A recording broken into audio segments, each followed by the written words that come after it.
بسم اللہ الرحمن الرحیم۔ اللہم صلی علی محمد و آل محمد۔ بات ہو رہی تھی حدیث غدیر اور عقیدہ امامت کے حوالے سے کہ کس حد تک حدیث غدیر اکیلے یہ دلیل کافی ہے عقیدہ امامت و ولایت کو ثابت کرنے کے لیے۔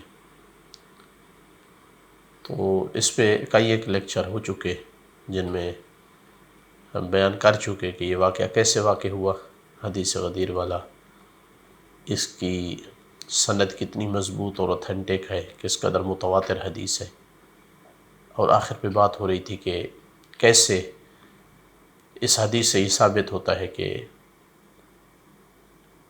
اللہ کے رسول نے جو فرمایا من کنت مولا ھذا علی مولا، اس سے مراد ان کی امامت اور ان کی خلافت، ان کی ولایت کا اعلان تھا۔ تو بہت ساری چیزیں عرض کر چکا کہ انہیں دیکھتے ہوئے یقین اور علم ہو جاتا ہے کہ اللہ کے رسول کی کوئی اور مراد نہیں ہو سکتی۔ آج ایک اور پہلو سے اسی چیز کو روشن کرنا ہے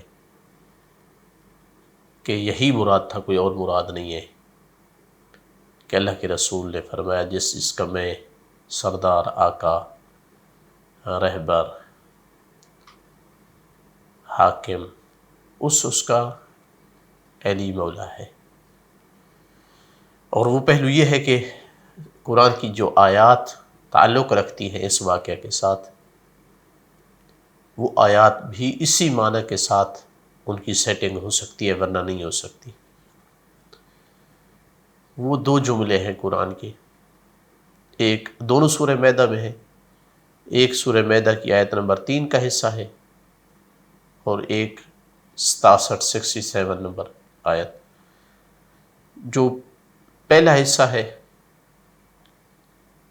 جو پہلی آیت کا حصہ ہے، اس حوالے سے سورہ آیت نمبر 3 کا کہ الیوم یئس الذین کفروا، آج کافر لوگ مایوس ہو گئے آپ کے دین سے، بس اب ان سے نہ ڈرو، مجھ سے ہی ڈرو۔ الیوم اکملت لکم دینکم، آج میں نے تمہارے لیے دین کو مکمل کر دیا، نعمت کو تمام کر دیا، اور تمہارے لیے اسلام کے دین ہونے پر راضی ہو گیا۔ تو سوال پیدا ہوا کہ اتنا عظیم دن کون سا دن ہے کہ جس دن اتنا کوئی بڑا واقعہ ہوا ہے کہ کافر آج کے دن مایوس ہو گیا کہ اب دین اسلام اب قابو سے باہر ہو چکا ہے، اب اس نے نافذ ہو کر کے رہنا ہے، اب اس کو ختم نہیں کر سکتے، مایوس ہو گئے۔ کبھی سوچ رہے تھے کہ ختم کر لیں گے، لیکن آج مایوس ہو گئے کہ دین اسلام کو ختم کریں مسلمانوں کو۔ کون سا وہ بڑا دن ہے جس دن اللہ نے اعلان فرما دیا ہے کہ آج تمہارے لیے دین کو مکمل کیا ہے؟ کیا چیز واقع ہوئی ہے آج کے دن؟ نعمت کو تمام کر دیا ہے، اسلام کے دین ہونے پر راضی ہو گیا ہے۔ آخر ہوا کیا ہے اس دن میں؟ کون سا بڑا واقعہ ہوا ہے؟ تو اس میں مفسرین جو ہے، شیعہ مفسرین کا اتفاق اور اجماع ہے کہ یہ دن غدیر کا دن ہے۔ یہ آیت تب اتری جب اللہ کے رسول اعلان کر چکے، جب اعلان فرمایا من کنت مولا فھذا علی مولا، تو یہ جملے اترے۔ اہل سنت مفسرین میں سے بہت ساروں نے یہی لکھا۔ تو اب اگر یہ مانا جائے کہ یہ غدیر کے دن کے اعلان کے ساتھ اس کا رابطہ ہے، تو کیا صرف یہ کہنے سے کافر مایوس ہو گئے کہ علی تمہارا ساتھی ہے، یا تم نے علی کی مدد کرنی ہے،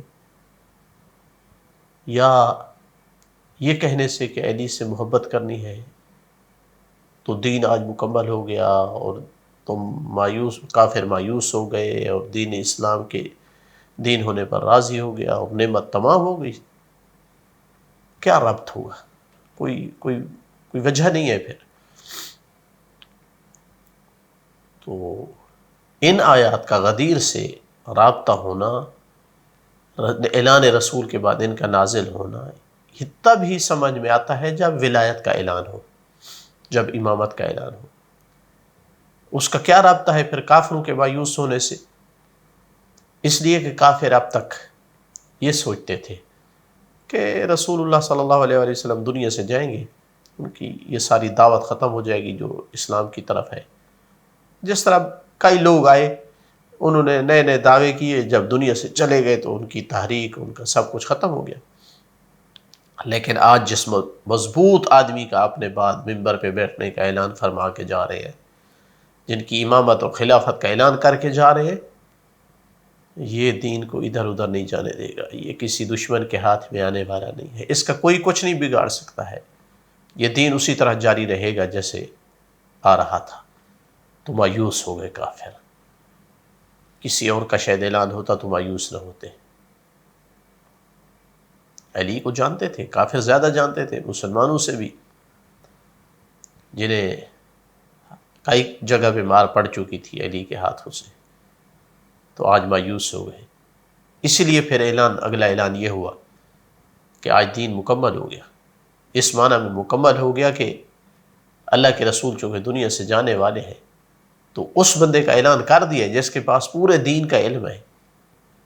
اگر اس کا اعلان نہ ہوتا تو دین لوگوں تک پورا نقل نہیں ہو چکا تھا، کسی کے پاس کچھ تھا، کسی کے پاس کچھ تھا۔ ہر چیز اللہ کے رسول نے تفصیل سے جو ہے وہ پہنچانے کا انہیں فرصت نہیں ملی، کبھی جنگ میں، کبھی کسی حالت میں، عرصہ بھی تھوڑا سا۔ تو آج اس کا اعلان کر دیا جس کے پاس پورا علم رکھ کے جا رہے ہیں۔ مسلمانوں کو جس چیز کی ضرورت ہوگی دین کے بارے میں وہ چیز میسر ہوگی۔ اتممت علیکم نعمتی، نعمت آج تمام ہو گئی ہے۔ آج دین اسلام، وہ دین اسلام پر اللہ راضی ہے جس میں علی کی ولایت ہے، امامت ہے، خلافت ہے۔ کوئی اور معنی حدیث کا کیا جائے تو اس آیت کی کوئی وضاحت نہیں ملتی۔ پھر جس طرح کہ اس آیت کو کسی اور معنی پہ لیا جائے، غدیر سے ہٹایا جائے تو بھی آیت کا کوئی معنی نہیں بنتا۔ کچھ نے کوشش کی ہے کہ وہ کسی اور معنی پہ اس کو لے جائیں کہ بھائی کچھ احکام نازل ہو رہے تھے، اب کچھ احکام نازل ہونے سے اتنا بڑا اعلان کیسے ہو جاتا ہے؟ احکام تو بعد میں بھی نازل ہوتے رہے، یہ آخری احکام نہیں تھے جو نازل ہوئے حج پہ۔ رسول اللہ کی زندگی کے آخر مرحلے تک دین کے کچھ احکام نازل ہوتے رہے۔ بعض نے کہا عرفہ کا دن تھا، حجۃ الوداع میں جو عرفہ میں اجتماع ہوا تھا۔ اب کیا عرفہ میں کیا ہو گیا کہ کافر مایوس ہو گئے؟ کیا ہوا کہ دین اسلام مکمل ہو گیا؟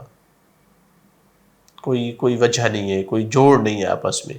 اسی طرح بعض نے کوشش کی کہ یہ کہیں کہ فتح مکہ والا دن تھا، حالانکہ بیچاروں کو نہیں پتہ چلا کہ فتح مکہ اور سورہ مائدہ، یہ جو سورہ مائدہ کی آیت ہے، ان میں کتنا فاصلہ ہے، کتنا عرصہ بعد نازل ہوئی ہے سورہ مائدہ۔ فتح مکہ کتنے سال پہلے نازل ہو چکی ہے۔ بعض نے سورہ براءہ کی آیات بھائی جب نازل ہوئیں تو ان کے بارے میں یہ آیت ہے۔ بہرحال بہت کوشش کی لیکن نہیں ہوتا، فیٹ نہیں ہوتی، بات نہیں بنتی، چونکہ سورہ مائدہ جو ہے وہ سورہ براءہ کی آیات سے پہلے نازل ہوئی ہے۔ تو اسی وجہ سے جو منصف مفسرین ہیں انہوں نے کہا کہ جب اللہ کے رسول نے بیعت کر لی، لے لی عفواً علی علیہ السلام کے لیے، تو اس وقت جو ہے وہ کافر مایوس ہوئے اور اس دن اللہ کا دین مکمل ہوا، چونکہ مستقبل میں امت کا جو ہے راستہ معین ہو گیا، لیڈر معین ہو گیا۔ اب یہ دین ادھر ادھر جانے والا نہیں ہے، کوئی اس میں خرابی نہیں کر سکتا ہے، چونکہ ایسے بندے کے ہاتھ میں دیے جا رہے ہیں امور کے جو دین کے معاملے میں کسی چیز پہ کمپرومائز کرنے والا نہیں ہے، تو اس لیے دین مکمل ہوا اور نعمت تمام ہوئی۔ مثلا ان میں سے دیکھیں، میں نے عرض کیا اہل تشیع مفسرین کا تو اجماع ہے، لیکن کئی ایک اہل سنت مفسرین نے لکھا۔ تفسیر رازی مثلا اس میں دیکھیں، روح المعانی میں دیکھیں، منار میں بھی دیکھیں، یہ روایتیں ملتی ہیں کہ اللہ کے رسول جو ہے وہ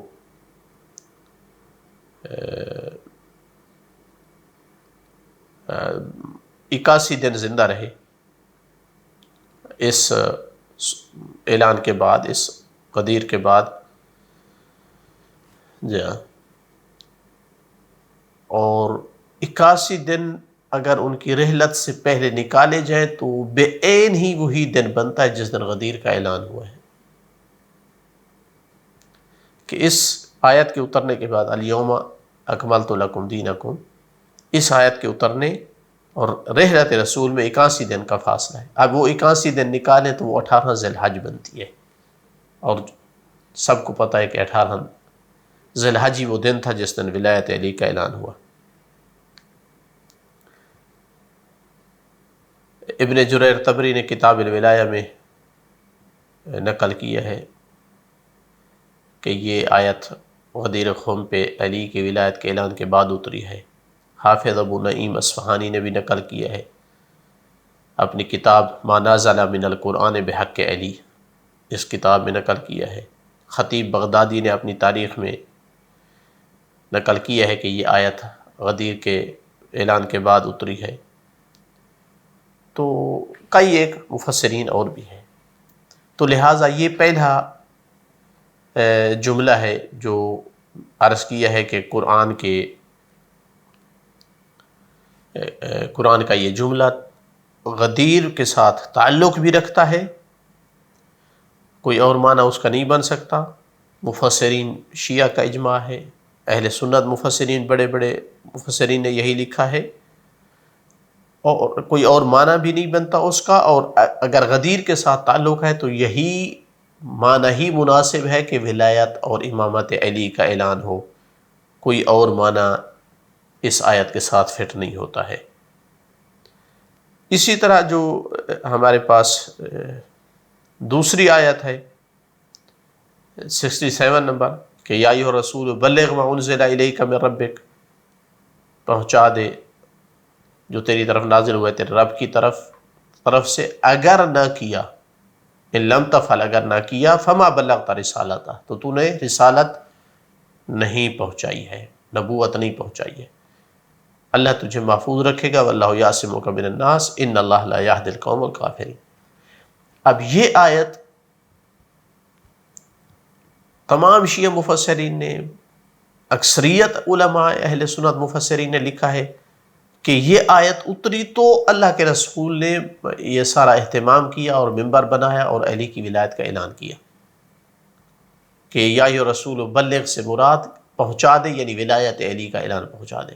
تو اب پھر وہی بات کہ اگر اس آیت کا تعلق غدیر سے ہے تو اتنا بڑا کام کون سا ہو سکتا ہے کہ جس کے بارے میں کہا جا رہا ہے کہ اگر تو نے نہ پہنچایا تو تو نے نبوت یا رسالت نہیں پہنچائی.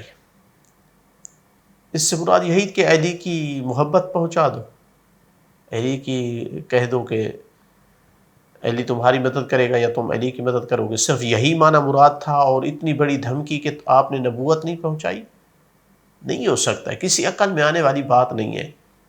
لہٰذا اس سے مراد یہی ہو سکتا ہے کہ اگر آپ نے اپنے بعد علی کی امامت خلافت کا اعلان نہ کیا تو یہ اتنا مہم کام ہے کہ آپ نے نبوت نہیں پہنچائی. چونکہ نبوت کے جتنے معانی اور احکام ہیں، چاہے عقائد ہیں، توحید ہے، نبوت ہے، احکام ہیں، وہ سارے کے سارے اگر آپ کے بعد صحیح طریقے سے بتائے جا سکتے ہیں، ان پر صحیح معنی عمل کروایا جا سکتا ہے، امت کو اس پورے راستے پر صحیح معنی کوئی لگا سکتا ہے، تو آپ کے بعد علی کی ہستی ہے. اگر وہ پیغام نہ پہنچایا تو آپ نے نبوت نہیں پہنچائی. پھر اگلا جملہ بھی اسی پر گواہ ہے کہ واللہ یعصمک من الناس، اللہ محفوظ رکھے گا لوگوں سے. کس بات پہ ڈر تھا؟ اگر کوئی صرف یہ بتانا تھا کہ علی کی دوستی کرنی ہے، علی کی سے محبت کرنی ہے، تو کیا کس قسم کا خوف تھا لوگوں سے کہ اللہ کو گارنٹی دینی پڑے کہ بچائے گا، اللہ تعالیٰ آپ کو بچائے گا؟ اس کا مطلب ہے نہیں، کوئی ایسی بات تھی کہ لوگوں سے خوف تھا، زندگی کا خوف نہیں.